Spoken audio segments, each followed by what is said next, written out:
Un jour, un pauvre juif, maigre, famélique, misérable comme les antisémites, n'imagine même pas que cela puisse exister, titubant, l'estomac déchiré par la faim, vient frapper en dernier recours à la porte de la synagogue, boum boum.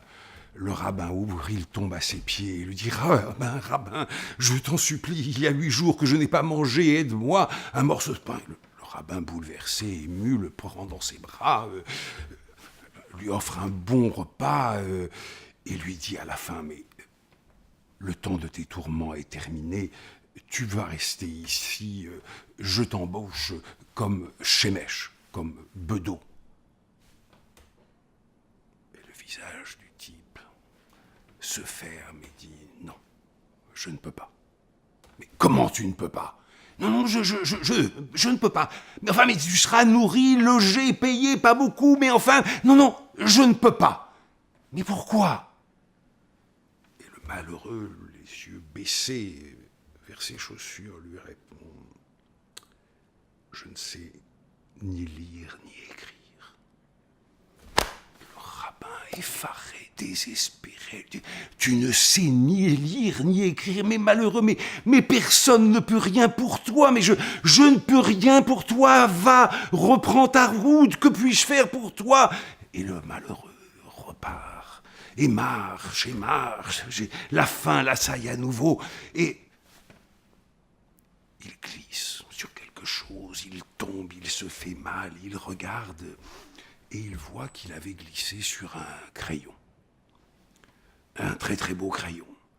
Et il est encore là, avec ses bleus partout, le crayon coupable devant lui, quand un passant passe, il lui dit « Mais quel beau crayon, est-ce que vous me le vendriez ?» Et le malheureux répond « Oui, je vous le vends 1 franc. » Et le passant lui donne 1 franc, et avec ce franc, le malheureux court à la papeterie, achète 2 crayons, il les revend, et puis 4 crayons, et puis 10 crayons.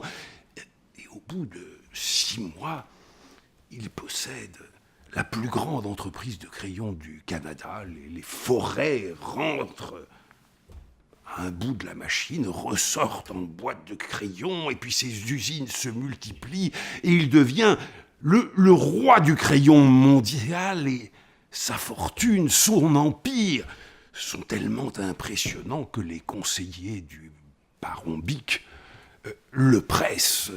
« Monsieur le baron, rachetez-le vite avant qu'il ne vous rachète. » Alors le baron Bic décroche son téléphone, appelle le malheureux et lui dit « Cher ami, j'ai pensé... » La une du Financial Times, de toute la presse économique du monde, les 2 équipes d'avocats se réunissent dans un grand hôtel. Il y a 1000 journalistes au-dessous des fenêtres et au bout de 3 semaines, ils ressortent tout peu mal. Enfin, ils sont arrivés à un accord. Le baron Bic et le malheureux se mettent derrière une table, un tapis vert. On apporte des piles de dossiers. L'accord. Ils doivent signer. Et le baron Bic, avec un bon sourire, sort un très beau bic de sa poche et le tend au malheureux, qui prend le bic et fait une croix.